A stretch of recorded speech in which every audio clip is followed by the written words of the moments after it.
S ವೀಕ್ಷಕರೇ ನಮಸ್ಕಾರ, news ಪಲ್ಸ್ಗೆ ಸ್ವಾಗತ. ನಾನು ಶಿವರಾಜ್. ಶ್ರೀ ಕ್ಷೇತ್ರ ಧರ್ಮಸ್ಥಳ ಗ್ರಾಮಾಭಿವೃದ್ಧಿ ಬಿಸಿ ಟ್ರಸ್ಟ್ ರಾಣೆಬೆನ್ನೂರು ಇವರ ವತಿಯಿಂದ ಮಹಿಳಾ ಜ್ಞಾನ ವಿಕಾಸ ಕಾರ್ಯಕ್ರಮದಡಿಯಲ್ಲಿ ತಾಲೂಕಾ ಮಟ್ಟದ ಮಹಿಳಾ ವಿಚಾರಗೋಷ್ಠಿಯನ್ನ ಆಯೋಜನೆ ಮಾಡಲಾಗಿತ್ತು. ಇನ್ನು ಈ ಕಾರ್ಯಕ್ರಮದಲ್ಲಿ ವೆಂಕಟೇಶ್ ಎನ್ ಆರಕ್ಷಕ, ವೃತ್ತ ನಿರೀಕ್ಷಕರು ರಾಣೆಬೆನ್ನೂರು ಮತ್ತು ಶಿವರಾಯ್ ಪ್ರಭು, ನಿರ್ದೇಶಕರು ಬಿಸಿ ಟ್ರಸ್ಟ್ ಹಾಗೂ Ajay V Jambagi, news pulse ವಾಹಿನಿಯ ಫೌಂಡರ್ ಮತ್ತು ಬಸವರಾಜ್ ಹುಲ್ಲತ್ತಿ ಹಾಗೂ ಸುಮಾ ನಾಗೇಶ್ ಉಪ್ಪಿನ್ ಸೇರಿದಂತೆ ಇತರರು ಉಪಸ್ಥಿತರಿದ್ದರು. ಖಂಡಿತವಾಗೂ ಇಲ್ಲ. ಯಾಕಂತಂದ್ರೆ ನಿಮ್ಮೆಲ್ಲರ ಕೈಯಲ್ಲಿ ದೊಡ್ಡ ದೊಡ್ಡ ಮೊಬೈಲ್ಗಳಿದಾವೆ. ಮೊಬೈಲನ್ನು ನಾವು ಬೈತಾ ಕೂರೋದ್ರಲ್ಲಿ ಅರ್ಥನೇ ಇಲ್ಲ. ಮೊಬೈಲನ್ನು ಯಾರು ಮೊಬೈಲನ್ನು ಬೈತಾರೋ, ನಾನು ನಿಜವಾಗ್ಲೂ ಹೇಳ್ತೇನೆ, ಅದರಿಂದ ಉಪಯೋಗ ಹೇಗೆ ತಗೊಳ್ಬೇಕು ಅನ್ನೋದು ನಮಗೆ ಗೊತ್ತಿಲ್ಲ. ಹಾಗಾಗಿ ನಾವು ಅದರ ದಾಸರಾಗಿದ್ದೀವಿ. ನಾವು ಅದನ್ನು ಲೀಡ್ ಮಾಡಬೇಕು. ಮಕ್ಕಳಿಗೆ ಯೂಟ್ಯೂಬ್ ಹಚ್ಕೊಟ್ಬಿಡ್ತೀವಿ. ಯೂಟ್ಯೂಬ್ ಇರೋದು ಮಕ್ಕಳಿಗೆ ಅಲ್ಲ ಅನ್ನೋದು ನಾವು ತಿಳ್ಕೋಬೇಕು. ಮಕ್ಕಳಿಗೆ ಯೂಟ್ಯೂಬು, ಕಿಡ್ಸ್ ಯೂಟ್ಯೂಬ್ ಅಂತ ಬೇರೆನೇ ಇದೆ, ಅದು ಮಕ್ಕಳಿಗಿರುವಂಥದ್ದು. ಸೊ ಇಂಥವನ್ನ ನಾವು ತಿಳ್ಕೊಂಡು ನಾವು ಸ್ಮಾರ್ಟ್ ಮದರ್ಸ್ ಆಗಲಿಲ್ಲ ಅಂತೇಳಿದರೆ ಮಕ್ಕಳು ಖಂಡಿತವಾಗೂ ಈಗೇನು ನಾನು ಹೇಳಿದ್ನಲ್ಲ ಆ ಥರದ ಮಕ್ಕಳೇ ನಮಗೆ ಸಮಾಜಕ್ಕೆ ಸಿಗುವಂಥದ್ದು. ಭಾರತ ಬಹಳ ವೇಗವಾಗಿ ಬೆಳೀತಾ ಇದೆ.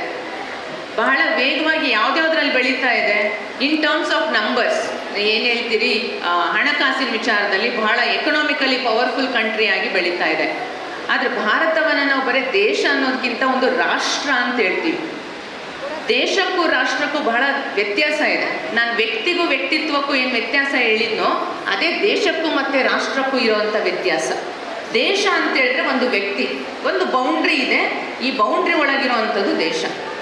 ಆದರೆ ರಾಷ್ಟ್ರ ಅಂತಂದು ಹೇಳಿದ್ರೆ ನಮ್ಮ ಎಲ್ಲ ಸಂಸ್ಕಾರಗಳು, ಕಲೆ, ನಮ್ಮ ಸಂಸ್ಕೃತಿ ಏನಿದೆ ಅದನ್ನೆಲ್ಲ ಒಳಗೊಂಡಾಗ ಅದನ್ನು ರಾಷ್ಟ್ರ ಅಂತ ಕರಿತೇವೆ. ದೇಶವಾಗಿ ನಮ್ಮ ದೇಶ ಬಹಳ ವೇಗವಾಗಿ ಬೆಳೀತಾ ಇದೆ. ಆದರೆ ಒಂದು ರಾಷ್ಟ್ರವಾಗಿ ಎಷ್ಟು ಮಟ್ಟಿಗೆ ನಾವು ಬೆಳೀತಾ ಇದ್ದೀವಿ ಅನ್ನೋವಂಥದ್ದನ್ನು ವಿಚಾರ ಮಾಡಬೇಕು. ಪ್ರತಿ ಸರಿ ನಾವು ಇನ್ನೊಂದು ಬೈತಾ ಇರ್ತೀವಿ ಏನು ಅಂತಂದರೆ ವೆಸ್ಟರ್ನೈಸೇಷನ್, ಅಂದರೆ ಎಲ್ಲ ಪಾಶ್ಚಾತ್ಯ ಅನುಕರಣೆ ಮಾಡ್ತಾ ಮಾಡ್ತಾ ನಮ್ಮ ಮಕ್ಕಳು ಹೀಗಾಗಿದ್ದಾರೆ ಅಂತಂದೇಳಿ.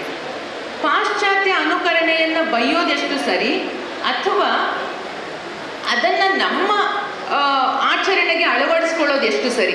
ಈಗ ನಿಮ್ಮಲ್ಲಿ ಎಷ್ಟು ಜನ ಮಕ್ಕಳು ನಿಮ್ಮ ಹಬ್ಬ ಹುಣ್ಣಿಮೆಗಳಿದ್ದಾಗ ನಾವು ಮನೆಗೆ ಮಾವಿನ ತೋರಣ ಕಟ್ತೀವಲ್ವಾ? ಮಾವಿನ ತೋರಣ ಕಟ್ತೀವಿ. ಯಾಕೆ ಕಟ್ತೀವಿ? ಅಲಂಕಾರಕ್ಕೆ ಮತ್ತೆ ಯಾವುದೋ ಜಾಲಿ ಗಿಡ ತಂದು ಕಟ್ಬೋದಿತ್ತಲ್ಲ, ಕಟ್ಟಲ್ಲ. ನಾವು ಮಾವಿನ ತೋರಣ ತಂದು ಕಟ್ತೀವಿ, ಬಾಳೆಕಂಬ ಕಟ್ತೀವಿ. ವೈಜ್ಞಾನಿಕ ಕಾರಣ ಏನು ಅಂತಂದರೆ, ಬಹಳ ಜನ ಎಲ್ಲಿರ್ತೀವೋ ಅಲ್ಲಿ ನಾವು ಉಸಿರಾಟ ಭಾಳ ಇರುತ್ತೆ, ಕಾರ್ಬನ್ ಡೈಆಕ್ಸೈಡ್ ಭಾಳ ರಿಲೀಸ್ ಆಗುತ್ತೆ. ಆ ಫ್ರೆಶ್ ಆಗಿರೋ ಮಾವಿನ ತೋರಣಕ್ಕೆ, ಮಾವಿನ ತೋರಣ ಮಾಗು ಹೇಗೆ ಅಂತಂದರೆ ಅದು ಕಟ್ ಮಾಡಿದ ಮೇಲೂ ಅದ್ರ ಪ್ರಾಸೆಸ್ ಅಂದರೆ ಜೀವಂತವಾಗಿರುತ್ತೆ. ಆ ಎಲೆ ಪ್ರಾಸೆಸ್ ಆಗ್ತಾ ಇರುತ್ತೆ, ಫೋಟೋಸಿಂಥಸಿಸ್. ಅದು ಹೇಳ್ತೇನೆ ಅಂದರೆ ಅದು ಕಾರ್ಬನ್ ಡೈಆಕ್ಸೈಡ್ ಇಲ್ಲಿ ಬಿಟ್ಟಂತಹ ಬಿಸಿ ಗಾಳಿಯನ್ನು ಹೀರ್ಕೊಳ್ಳುತ್ತೆ ಮತ್ತು ತಂಪು ಗಾಳಿಯನ್ನು ಬಿಡುತ್ತೆ. ಆ ಕಾರಣಕ್ಕೆ ಪ್ರತಿ ದಿವಸ ಯಾಕೆ ಕಟ್ಟಲ್ಲ ನಾವು? ಕೆಲವೇ ಜನ ಇರ್ತೀವಿ, ಅವಶ್ಯಕತೆ ಇಲ್ಲ. ಬಹಳ ಜನ ಇದ್ದಾಗ ಅದು ಬೇಕಾಗುತ್ತೆ, ಹಾಗಾಗಿ ಕಟ್ತೀವಿ. ಈ ಕಾರಣವನ್ನು ನಿಮ್ಮ ಮಕ್ಕಳಿಗೆ ಹೇಳಿ ನಮ್ಮ ಹಬ್ಬ ಹರಿದಿನಗಳಲ್ಲಿ ಹೀಗೆ ಮಾಡಬೇಕು ಅಂತಂದರೆ ಖಂಡಿತವಾಗೂ ಮಾಡ್ತಾರೆ. ಇಲ್ಲ ಅಂತಂದರೆ ಪ್ಲಾಸ್ಟಿಕ್ಕಿನ ಹಾರಗಳು ಬಂದಿದ್ದಾವೆ. ಪ್ಲಾಸ್ಟಿಕ್ಕಿಂದು ನಾವು ಮೊನ್ನೆ ಚೌಡಮ್ಮನ ಜಾತ್ರೆಯಲ್ಲಿ ನೋಡಿದ್ರೆ ಜಾತ್ರೆ ಪೂರ್ತ ಪ್ಲಾಸ್ಟಿಕ್ಗೆ ಇನ್ವೆಸ್ಟ್ ಮಾಡ್ತಾ ಇದ್ದೀನೋ, ಯಾವುದಕ್ಕೆ ನಾನು ಹಣವನ್ನು ವ್ಯಯಿಸ್ತಾ ಇದ್ದೀನೋ ಆ ಹಣ, ಆ ವ್ಯಯಿಸಿದ ಹಣಕ್ಕೆ ಮೌಲ್ಯ ಇದೆಯಾ ಅಂತ ಮನೆಗೆ ತಗೊಂಡೋದ್ರು 1 ಗಂಟೆಯಲ್ಲಿ ಅದನ್ನು ಮುರಿದಾಕಿದ್ರು. ನಿಮಗೆ ಗೊತ್ತದು. ಮತ್ತು ಮುಂದಿನ ಜಾತ್ರೆಗೆ ಹೋಗ್ತೇವೆ. ಮುಂದಿನ ಜಾತ್ರೆ ಯಾವ್ದು ಬಂತು? ಈಗ ಮಹಿಳೆಯರ ಜಾತ್ರೆ ಬಂತು, ಮತ್ತು ಅಂಥದ ಒಂದು ತೊಗೊಂಡು ಬಂದು ಕೊಡ್ತೇವೆ.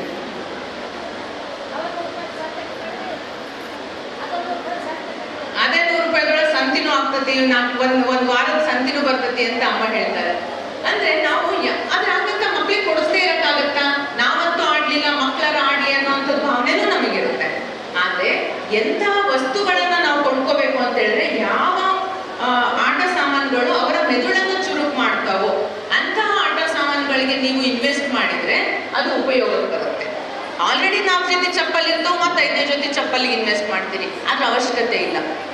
ಈ ರೂಬಿಕ್ಸ್ ಕ್ಯೂಬ್ ಅಂತ ಬರ್ತವೆ, ಜೋಡಿಸೋ ಅಂಥವು, ಕೂಡಿಸೋ ಅಂಥವು, ಇಂಥ ಆಟ ಸಾಮಾನುಗಳಿಗೆ ನೀವು ಇನ್ವೆಸ್ಟ್ ಮಾಡಿದ್ರಿ ಅಂತಂದರೆ ಅವು ಜಾತ್ರೆಯಲ್ಲೇ ಸಿಗ್ತಾವೆ, ನೀವು ನೋಡ್ಬೇಕಷ್ಟೆ, ಆಯ್ತಾ? ಈ ಜೋಡಿಸೋ ಅಂಥವು ಅವನ್ನ ಮಾಡೋದ್ರಿಂದ ಮಕ್ಕಳದು ಕಾನ್ಸಂಟ್ರೇಷನ್ ಪವರ್ ಕೂಡ ಜಾಸ್ತಿ ಆಗ್ತಾ ಹೋಗುತ್ತೆ.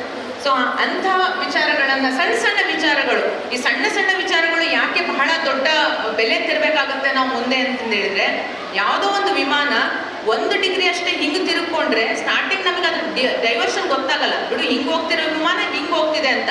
ಭಾಳ ದೂರಕ್ಕೆ ಹೋದಾಗ ಅದ್ರದ್ದು ಗ್ಯಾಪ್ ಭಾಳ ದೂರ ಆಗುತ್ತೆ. ಇಲ್ಲೆಲ್ಲೋ ಬೆಂಗಳೂರಿಗೆ ಹೋಗ್ಬೇಕಾಗಿರೋ ವಿಮಾನ ಇನ್ನೊಂದು ಕಡೆ ಹೋಗಿ ಪಾಕಿಸ್ತಾನದಲ್ಲಿ ಬೀಳುತ್ತೆ.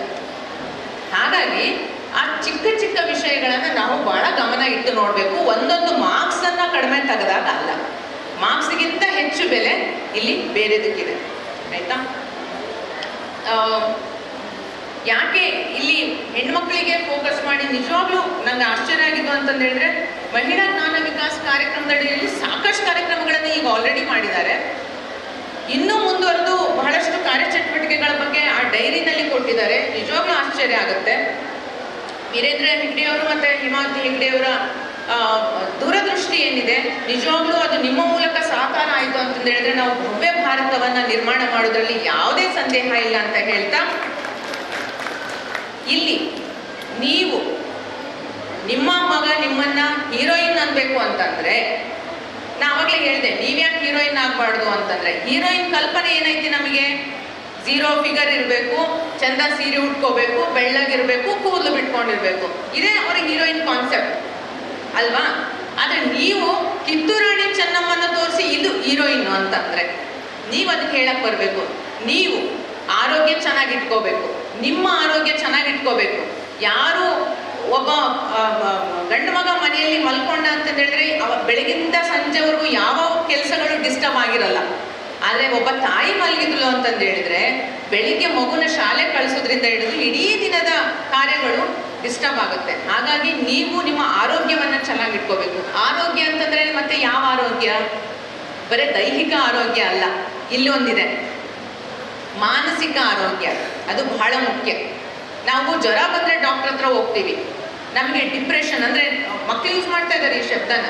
ನಮಗೇನಾದರೂ ಡಿಪ್ರೆಷನ್ ಆಯಿತು, ನಮಗೇನಾದರೂ ಅಸಹನೆ ಆಗ್ತಾ ಇದೆ, ನನಗೆ ಆತಂಕ ಆಗ್ತಾ ಇದೆ ಅಂತ ಹೇಳಿದ್ರೆ ನಾವು ಯಾರು ಡಾಕ್ಟರ್ ಕಾಣೋದೇ ಇಲ್ಲ ಅಲ್ವಾ? ಮಾನಸಿಕ ಆರೋಗ್ಯ ಕೂಡ ದೈಹಿಕ ಆರೋಗ್ಯದಷ್ಟೇ ಮುಖ್ಯ. ಹಾಗಾಗಿ ಬಹಳಷ್ಟು ಜನ ಟೀನೇಜ್ ಪ್ರಾಬ್ಲಮ್ಸ್ ಬಗ್ಗೆ ಮಾತಾಡ್ತಾರೆ. ಅಂದರೆ ಹದಿಹರೆಯದ ತಲ್ಲಣಗಳು, ಅವರಿಗೆ ಬಹಳಷ್ಟು ಸಮಸ್ಯೆಗಳಿರ್ತವೆ, ಏನೇನೋ ಆಗುತ್ತೆ, ಬಾಡಿಯಲ್ಲಿ ಕೆಮಿಕಲ್ ರಿಲೀಸ್ ಆಗುತ್ತೆ, ಇನ್ನೊಂದಾಗುತ್ತೆ, ಮತ್ತೊಂದಾಗುತ್ತೆ, ಮೊಡವೆ ಬರುತ್ತೆ, ಎಲ್ಲ ದೊಡ್ಡ ಸಮಸ್ಯೆ ಅಂತ ಹೇಳ್ತೀವಿ.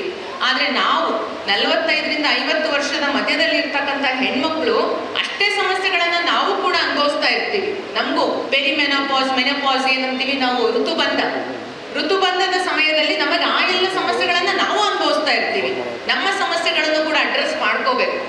ಯಾರು ನಮಗಾಗಿ ಬಂದು ಬಾನಿನ ಕರ್ಕೊಂಡು ಹೋಗ್ತೀನಿ, ಬಾನಿಗೆ ಸಹಾಯ ಮಾಡ್ತೀನಿ ಯಾರು ಬರೋದಿಲ್ಲ. ನಮಗೆ ನಾವು ಎತ್ತಿಟ್ಕೊಳ್ಳೋದನ್ನ ಕಲಿಬೇಕು. ಸೊ ಇದನ್ನ ನೀವು ಕಲ್ತ್ಕೋಬೇಕು, ಅಳವಡಿಸ್ಕೊಳ್ಬೇಕು ಅಂತ ಕೇಳ್ತೀನಿ. ಮತ್ತೆ ಸರಿ ತಪ್ಪುಗಳ ಅಂದ್ರೆ ಸರಿ ಎಲ್ಲಿದ್ರು ಸರಿನೇ, ತಪ್ಪು ಎಲ್ಲಿದ್ರು ತಪ್ಪು ಅನ್ನೋಂಥದ್ದನ್ನ ಮಕ್ಕಳಿಗೆ ಹೇಳ್ಕೊಡ್ಬೇಕು. ನಾವು ಅನುಕೂಲಕರವಾಗಿ ಯಾವುದೋ ಒಂದು ಜಾಗದಲ್ಲಿ ನಮಗೆ ಅದು ತಪ್ಪಿದ್ದನ್ನು ಸಮರ್ಥಿಸ್ಕೊಂಡ್ವಿ ಅಂತಂದು ಹೇಳಿದ್ರೆ ಮುಂದೆ ಮಗು ದೊಡ್ಡವನಾದಾಗ ಅದನ್ನ ನಮ್ಮ ಮೇಲೆ ಪ್ರಯೋಗ ಮಾಡ್ತಾನೆ. ಈ ಸೂಕ್ಷ್ಮ ನಮಗೆ ಗೊತ್ತಿರಲಿ. ವ್ಯಸನಗಳು ಹೇಳಿದ್ರು ಅವರು ಸಾಕಷ್ಟು ವ್ಯಸನಗಳಿದಾವೆ ಅಂತ. ಸೊ ಮಕ್ಕಳಲ್ಲೂ ಕೂಡ ಸಾಕಷ್ಟು ಸಮಸ್ಯೆಗಳಿದಾವೆ, ಅವನು ಅರ್ಥಕೋಬೇಕು ಅಂತಂದು ಹೇಳಿದ್ರೆ ಇಂಥ ಕಾರ್ಯಕ್ರಮಗಳನ್ನು ನೀವು ಅಟೆಂಡ್ ಮಾಡಬೇಕು ಅಂತ ಹೇಳ್ತೇನೆ. ಜೊತೆಗೆ ತಾವೆಲ್ಲರೂ ಕೂಡ ಈ ಕಾರ್ಯಕ್ರಮದ ಭಾಗವಾಗಿದ್ದೀರಿ, ಬಹಳ ಆಸಕ್ತಿಯಿಂದ ಮಾತನ್ನು ಕೇಳಿದ್ದೀರಿ. ಈ ಅವಕಾಶವನ್ನು ನನಗೆ ಮಾಡಿಕೊಟ್ಟಂತಹ ಮುಖ್ಯವಾಗಿ ನಮ್ಮ ಬಸವರಾಜ್ ಅವರಿಗೆ, ಅವರು ಕೂಡ ನಮ್ಮ ಶಾಲೆಯಲ್ಲಿ ನಿರ್ದೇಶಕರು, ಅವ್ರಿಗೆ ನಾನು ಮೊದಲನೇದಾಗಿ ಧನ್ಯವಾದಗಳನ್ನು ಹೇಳಲಿಕ್ಕೆ ಇಷ್ಟಪಡ್ತೇನೆ. ಹಾಗೆಯೇ ಈ ಕಾರ್ಯಕ್ರಮದ ವೇದಿಕೆ ಮೇಲೆ ಆಸೀನರಾಗಿರ್ತಕ್ಕಂತಹ ಎಲ್ಲ ಹಿರಿಯರಿಗೆ ನನ್ನ ನಮನಗಳನ್ನು ಸಲ್ಲಿಸ್ತೇನೆ. ಧನ್ಯವಾದಗಳು. ನನಗೆ ವೇದಿಕೆ ಮೇಲೆ ಇರ್ತಕ್ಕಂತಹ ಎಲ್ಲ ಗಣ್ಯರಿಗೆ ನಮಸ್ಕರಿಸ್ತಾ, ತಮ್ಮೆಲ್ಲರಿಗೆ ನಮಸ್ಕರಿಸ್ತಾ, ನನಗೆ ಒಂದು ಕೊಟ್ಟಿರುವಂತಹ ಟಾಪಿಕ್ ಯಾವುದಪ್ಪ ಅಂದರೆ ಸೈಬರ್ ಕ್ರೈಮ್ಸ್ ಬಗ್ಗೆ ಮಾತಾಡಿ ಅಂತ ಹೇಳಿದೆ. ಏನು ಸೈಬರ್ ಅಂದರೆ ಏನು ಅನ್ನುವಂಥದ್ದು, ಕ್ರೈಮ್ಸ್ ಅಂದರೆ ಏನು ಅನ್ನುವಂಥದ್ದು ಸಂಕ್ಷಿಪ್ತವಾಗಿ ಮಾತಾಡೋಣ. ಏನು ಸೈಬರ್ ಕ್ರೈಮ್ ಅನ್ನುವಂಥ ವಿಚಾರ, ಈಗ ವಿದ್ಯುನ್ಮಾನ ಸಾಧನಗಳು ಅಂತ ಹೇಳ್ತೇವೆ. ಮೊಬೈಲ್ ಆಗ್ಬೋದು, ಲ್ಯಾಪ್ಟಾಪ್ ಆಗ್ಬೋದು, ಅಥವಾ ಡೆಸ್ಕ್ಟಾಪ್ ಆಗ್ಬೋದು, ಐಪಾಡ್ ಆಗ್ಬೋದು,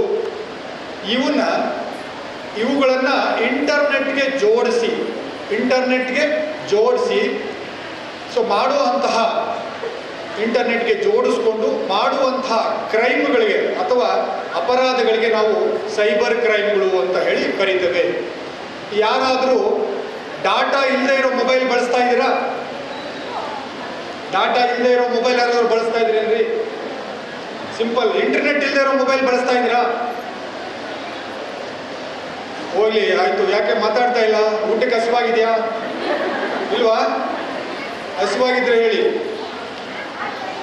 ಅಂದ್ರೆ ನಾನು ಹೇಳೋದು ಅರ್ಥ ಆಗ್ತಾ ಇದೆಯಲ್ಲ? ಡಾಟಾ ಇಲ್ಲದೆ ಇರೋ ಮೊಬೈಲ್ ಯಾರಾದರೂ ಬಳಸ್ತಾ ಇದ್ದೀರಾ ಅಂತ ಕೇಳ್ತಾ ಇದ್ದೀನಿ. ಯಾರೂ ಬಳಸ್ತಾ ಇಲ್ಲ. ಸೊ ಅಂದ್ರೆ ಯಾರು ಡಾಟಾ ಇಲ್ಲದೆ ಇರುವಂತಹ ಮೊಬೈಲನ್ನು ಇವತ್ತು ಬಳಸೋದಿಲ್ಲ. ಬರೀ ಕೀಪ್ಯಾಡ್ ಮೊಬೈಲ್ ಯಾರು ಬಳಸುವಂಥವ್ರು ಇದ್ದೀರಾ? ಯಾರೂ ಇಲ್ಲ. ಇದ್ದೀರಾ? ಒಳ್ಳೆಯದು. ನೀವು ಭಾಳ ಒಳ್ಳೆಯವರು ನೀವು, ಆಯ್ತಲ್ಲ.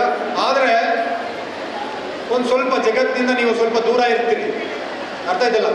3ನೇ ಅದ್ಭುತ ಅಥವಾ 7ನೇ ಅದ್ಭುತ 8ನೇ ಅದ್ಭುತ ಅನ್ಬೋದು ನಿಮಗೆ. ಸೊ ಅಂದರೆ ಇಂಟರ್ನೆಟ್ ಇದೆ, ಸೊ ಅದನ್ನು ಬಳಸ್ಕೊಳ್ಳೋದ್ರಲ್ಲಿ ತಪ್ಪಿಲ್ಲ. ಮತ್ತು ಯಾವ ರೀತಿ ಬಳಸಬೇಕು ಅನ್ನುವಂತಹ ವಿಚಾರ.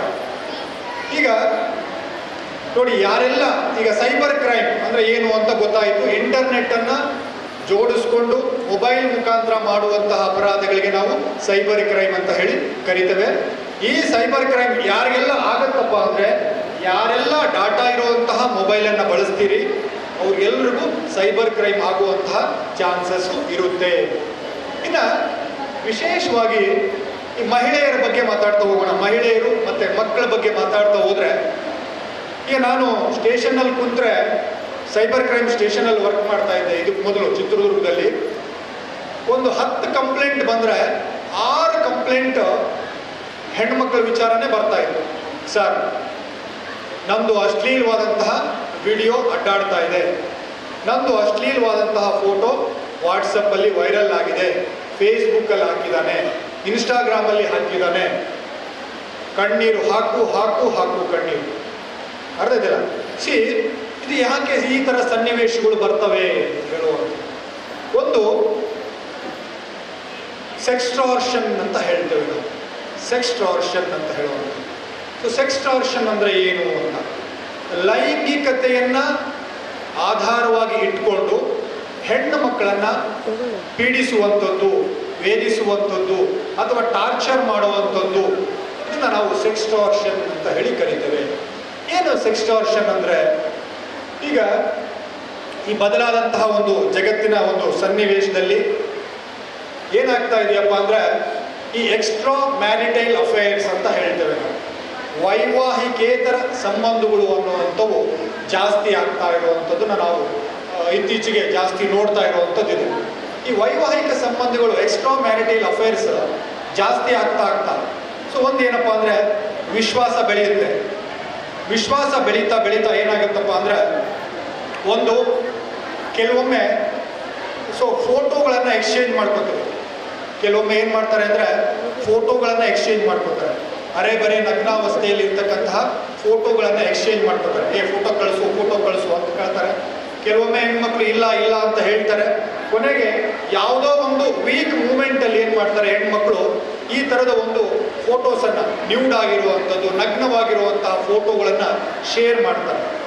ಆ ಶೇರ್ ಮಾಡುವಂಥದ್ದನ್ನು ಸೇವ್ ಮಾಡಿ ಇಟ್ಕೋತಾರೆ. ಅರ್ಥ ಇದೆಯಲ್ಲ? ಅದರ ಹೆಸರಿನಲ್ಲಿ ಏನು ಮಾಡ್ತಾರೆ, ನಮಗೆ ಟಾರ್ಚರ್ ಕೊಡೋದಕ್ಕೆ ಶುರು ಮಾಡ್ತಾರೆ. ಒಂದು. ಎರಡನೇದು, ಕೆಲವೊಮ್ಮೆ ಈ ವಿಡಿಯೋ ಕಾಲನ್ನು ಮಾಡ್ತಾರೆ. ಸೊ ಈ ಕೆಲವೊಮ್ಮೆ ಏನು ಮಾಡ್ತಾರೆ, ವಿಡಿಯೋ ಕಾಲನ್ನು ಮಾಡ್ತಾರೆ.